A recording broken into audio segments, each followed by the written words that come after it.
Students, welcome to our channel science zone by Usha चल। तो बेटा आज हम इस वीडियो में कक्षा 7 का पार्ट 3 हमारा रेशों से वस्त्र तक, इसका उसका भाग 2 करेंगे। ठीक है, तो इसमें हम बेटे हमने अपना जो पिछली वीडियो थी उसमें हमने पढ़ा था कि भी जो रेशे होते हैं, ये तो आपने 6th क्लास में पढ़ा हुआ है कि जो रेशे होते हैं वो कितने प्रकार के होते हैं। 2 प्रकार के, प्राकृतिक और कृत्रिम। जो प्राकृतिक रेशे थे उसमें फिर हमने 2 प्रकार देखे थे, जांतव रेशे और पादप रेशे। यानी कि जो रेशे में जंतुओं से मिल रहे थे तो उनको जांतव रेशे बोला था, और जो पादपों से मिलते हैं उनको पादप रेशे बोला था। तो हमने पिछले आपका जो ये पाठ है रेशों से वस्त्र तक, इसमें आपके जांतव रेशे, 2 जांतव रेशे हैं हमारे, ऊन और रेशम, उनके बारे में समझाया हुआ। तो हमने पिछली वीडियो में ऊन के बारे में एक्सप्लेन किया था, आज हम एक्सप्लेन करेंगे आपको रेशम के बारे में। तो यानी कि रेशम कैसा रेशा है, सबसे पहली बात आ गई, कैसा? प्राकृतिक रेशा। प्राकृतिक रेशे में भी किस प्रकार का रेशा? जांतव रेशा। अब जो रेशम है हमें किससे मिलती है? रेशम कीट से। अब रेशम कीट हमें रेशम देता, तो यानी कि रेशम के कीटों को पहले पालना पड़ेगा। जैसे ऊन प्राप्त करने के लिए भेड़ों को पाला जाता है, ऐसे ही रेशम प्राप्त करने के लिए रेशम कीट पालन किया जाता है। तो रेशम के कीटों को पालने को क्या कहते हैं? रेशम कीट पालन। या फिर एक और इसके लिए नाम है बेटे, कई बार पूछ भी लेते हैं कि भी क्या होता है सेरीकल्चर। कई बार एग्जाम में पूछते हैं, कॉम्पिटिटिव एग्जाम्स में। तो सेरीकल्चर क्या होता है?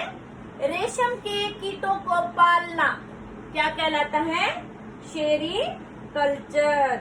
अब देखो बेटे, अपने या तो टेलर की दुकान पर जाना है, कपड़े वाली दुकान पर आप जाओगे तो ये कहोगे कि सिल्क के कपड़े दिखा दो। तो सिल्क यानी कि रेशम, उसमें भी बहुत सारी वैरायटी होती है, तसर सिल्क, मैसूरी सिल्क, शहतूत सिल्क, तो अलग अलग प्रकार की होती है। वो डिपेंड करता है कि किस तरह का रेशम का कीट है, वो कौन से पौधे पर अपना प्रजनन करता है, कहाँ रहता है, तो उसके आधार पर अलग अलग प्रकार की सिल्क है। अब जो ये रेशम का कपड़ा है बहुत महंगा मिलता है बेटे, तो इसलिए हमारे जो वैज्ञानिक हैं उन्होंने कोशिश की कि कुछ ऐसा कपड़ा बनाया जाए, संश्लेषित किया जाए जिसके गुणधर्म रेशम से मिलते हैं और सस्ता पड़ जाए। तो इसीलिए एक हमारी आर्टिफिशियल सिल्क यानी कि कृत्रिम रेशम बनाई गई थी। इसके बारे में आप 8th क्लास में पढ़ेंगे। रेयन जो है वो कृत्रिम रेशम के नाम से जाना जाता है। इसके बारे में डिटेल से आप 8th क्लास में आपसे पूछा गया, ये भी जीके हम पूछते हैं कि कृत्रिम रेशम कौन सा है? रेयन। ठीक है बेटे। तो जो अब फिर बात आती है कि जो रेशम कीट है हमारा, इसका जीवन चक्र कैसा है। तो यहाँ हम बात करेंगे रेशम कीट का जीवन चक्र।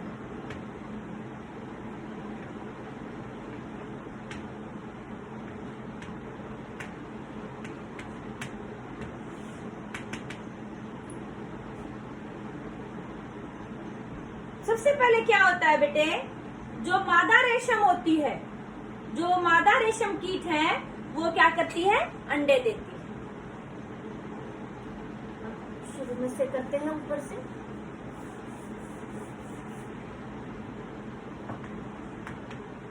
रेशम कीट का जीवन चक्र।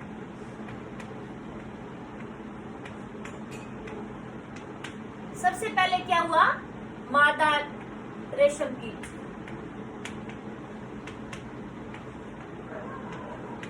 उसने क्या दिए बेटे? अंडे दिए। अंडों से फिर क्या निकले? लार्वा निकले। ठीक है, जिन्हें हम क्या कहते हैं? कैटरपिलर लार्वा को ही बोलते हैं। आपने नाम सुना होगा कैटरपिलर तो बहुत बार। कैटरपिलर या इल्ली भी बोलते हैं इसी को ही। ठीक है, या रेशम कीट भी इसी को कहते हैं।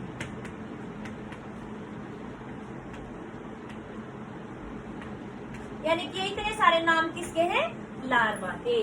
मादा रेशम कीट थी, उसने अंडे दिए, अंडे से हमारे क्या निकले, लार्वा निकले। लार्वा को ही हम क्या करते हैं कि भाई क्या कहते हैं, कैटरपिलर, इल्ली या रेशम कीट। ठीक है, जो लार्वा होते हैं बेटे वो फिर क्या करते हैं, आकार में वृद्धि करते हैं और फिर ये अपने जीवन चक्र की, यानी कि जो कैटरपिलर बोल दो या लार्वा बोल दो, ये अपने जो आकार में वृद्धि करते हैं और फिर ये क्या करते हैं, अपने जो जीवन चक्र की अगली अवस्था में प्रवेश करते हैं। इस समय ये बहुत सारा खाना खाते हैं जिससे कि इनका साइज बड़ा हो जाए।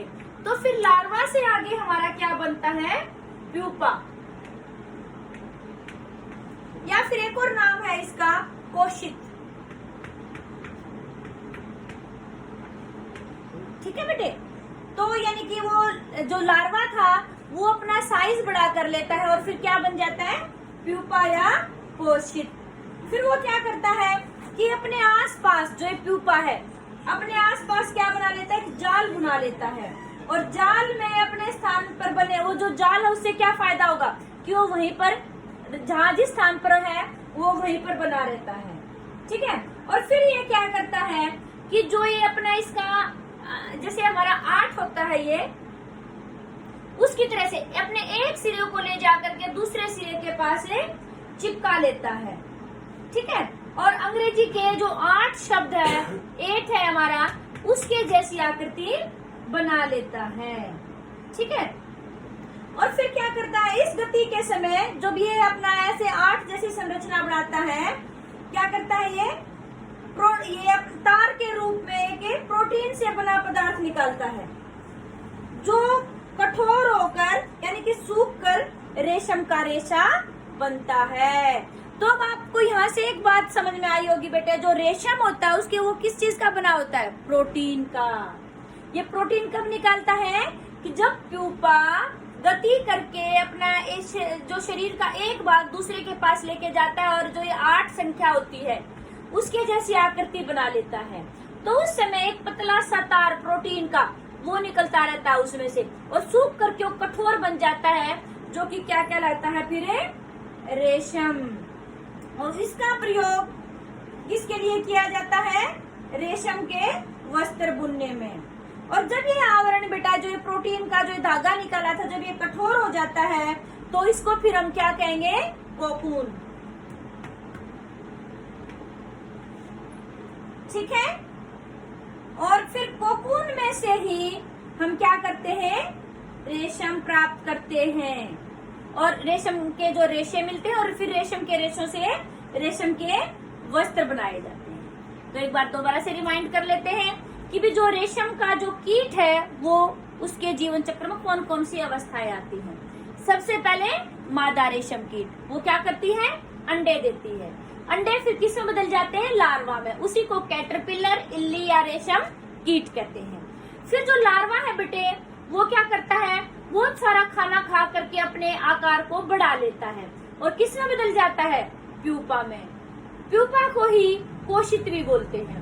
जो प्यूपा है बेटे वो अंग्रेज जो हमारा संख्या में 8 होता है, 8 लिखते हैं, जैसे 8 के जैसी संख्या आकार बना लेता है अपने एक सिरे को दूसरे सिरे के पास ले जा करके, और इसी समय ये एक पतला तार जैसा प्रोटीन निकालता है जो अपने चारों ओर लपेट लेता है और फिर ये सूख करके कठोर बन जाता है और वो रेशम का रेशा बनता है। और जब ये अपने चारों ओर उस तार को लपेट लेता है तो उस समय संरचना बनती है, उसको क्या कहते हैं, कोकून। तो आपसे ये पूछा जाए कि रेशम कीट की कौन सी अवस्था के समय रेशम का रेशा प्राप्त किया जाता है, तो कौन सी अवस्था, कोकून से रेशम का रेशा प्राप्त किया जाता है। और यहाँ से एक बात ये भी पता चल गई है आपको कि जो रेशम जो है वो किसका धागा किसका बना है, प्रोटीन का। ये बात अभी मैंने थोड़ी देर पहले भी बताई थी कि जो रेशम के भी अलग अलग प्रकार है बेटे, वो किसके आधार पर कि वो कितना चिकना है, चमक कितनी है, उसके आधार पर भिन्न भिन्न प्रकार की रेशम होती है। आपको 2-3 नाम जरूर पता होने चाहिए, टसर रेशम, मूंगा रेशम, कोसा रेशम आदि विभिन्न प्रकार की रेशम है। अब ये अलग अलग नाम किस लिए रखे गए कि जो रेशम कीट है वो कौन से प्रकार के पौधे पर अपने अंडे देता है। सबसे सामान्य जो रेशम है बेटे वो कौन सी है? शहतूत रेशम कीट। इनमें से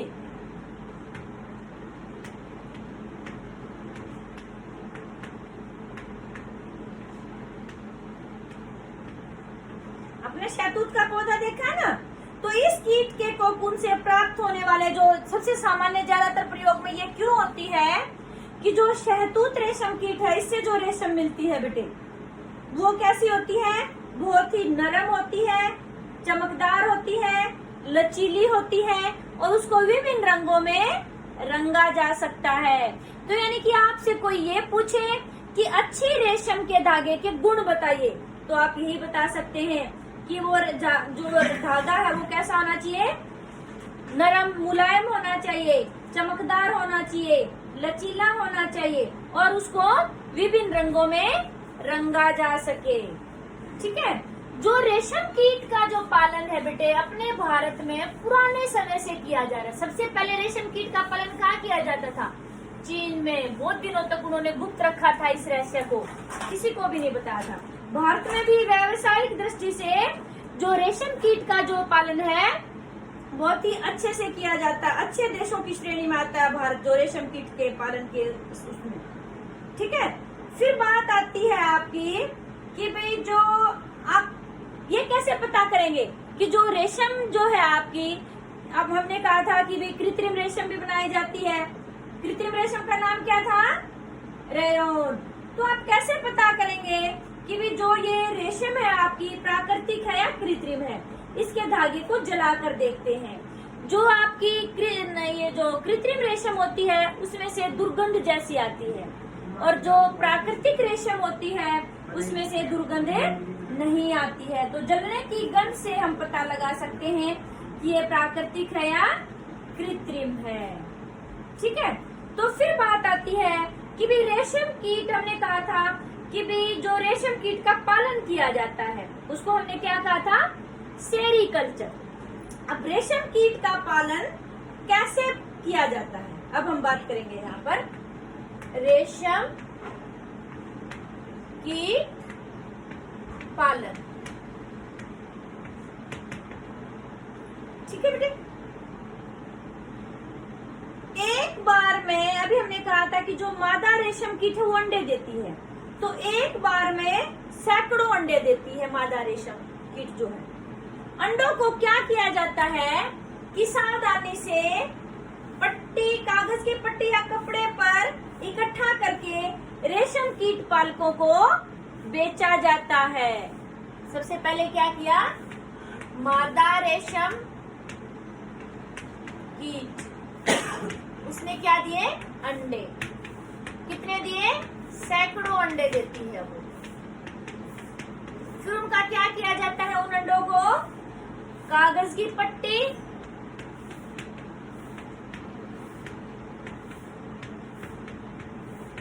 या कपड़े पर इकट्ठा किया जाता है।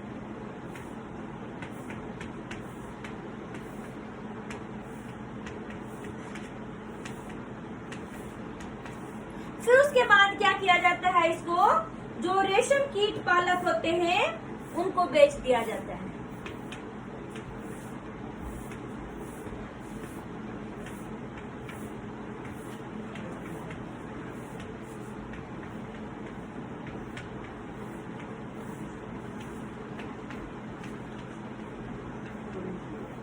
फिर आगे बात आती है बेटे कि वो रेशम कीट जो पालक होते हैं या ये क्या करते हैं?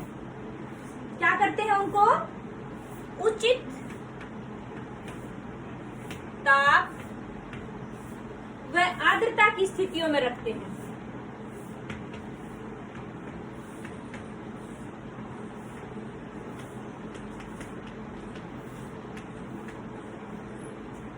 ठीक है। और फिर उनसे क्या निकलते हैं? अंडों से। आपसे पूछा जाए कि जो रेशम कीट पालक है अंडों को उचित ताप व आर्द्रता में क्यों रखते हैं? ताकि उनसे लार्वा निकल जाए। अंडे से लार्वा निकल जाते हैं। फिर मैंने आपको बताया था कि जो लार्वा होते हैं बेटे वो क्या करते हैं, जो कैटरपिलर या लार्वा होते हैं वो बहुत सारा खाना खाते हैं, जिससे कि उनका आकार बढ़ जाता है। ठीक है, और फिर वो क्या बन जाते हैं, लार्वा जो थे हमारे किस में आ जाते हैं, प्यूपा बन जाता है।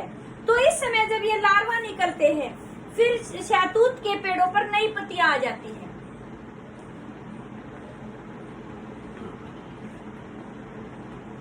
कि नई पत्तियों से खाना लेते हैं।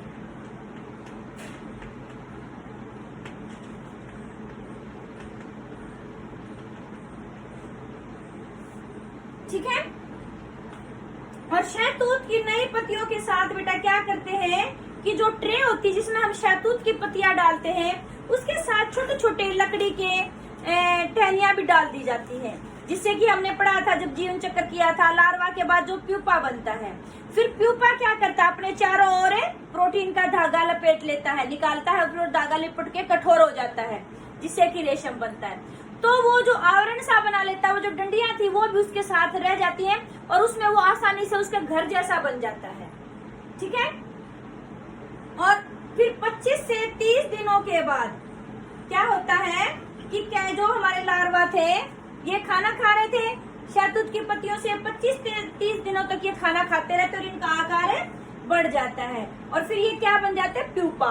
प्यूपा फिर अपने चारों ओर प्रोटीन की परत बनाता था, वो क्या बन गया था, कोकून। ठीक है, तो यानी कि फिर कोकून से हम क्या करते हैं, रेशम के रेशे प्राप्त कर सकते हैं।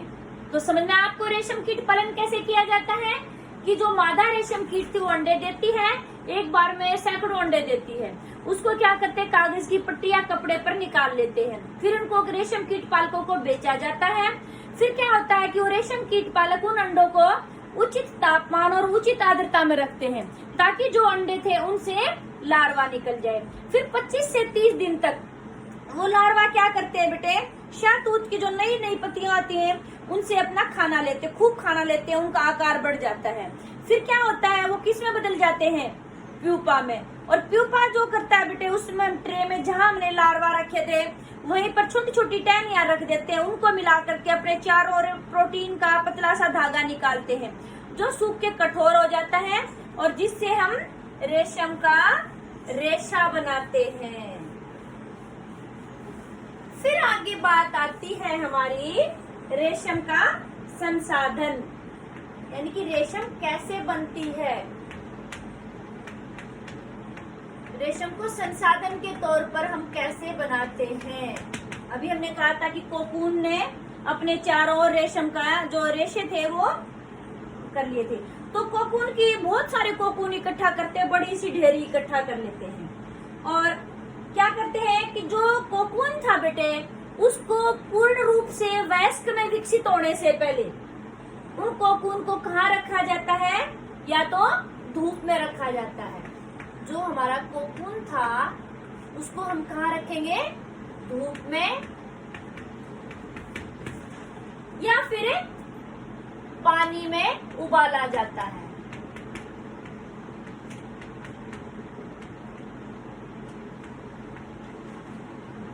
या फिर भाप में रखते हैं। इनमें से कोई भी प्रक्रिया कर सकते हैं। जो कोकून है उसके चारों रेशम का फाइबर था ना, रेशा था हमारा, तो उसको फिर हम कोकून, बहुत सारे कोकून का ढेर बना लेंगे, उसको या तो धूप में रखेंगे, या पानी में उबालेंगे, या भाप में रखेंगे। इससे क्या हो जाता है कि जो कोकून था हमारा उससे क्या हो जाते हैं, रेशम के कीट से रेशम के जो फाइबर थे बेटे वो अलग हो जाते हैं। रेशम के रेशे अलग हो जाते हैं। किससे, रेशम कीट से। ठीक है, और रेशम के रूप में उपयोग के लिए कोकून में से रेशे निकालने के पश्चात उनसे धागा बनाने की प्रक्रिया क्या कहलाती है, रीलिंग। यानी कि इसके बाद हम क्या करते हैं, रीलिंग। अभी हमने कहा था कि जो उसको जब हमने गर्म किया तो रेशम के जो रेशे थे वो अलग हो गए रेशम कीट से, फिर उनसे क्या बनाएंगे, धागा बनाएंगे रेशों से। तो रेशम के रेशों से धागा बनाने की प्रक्रिया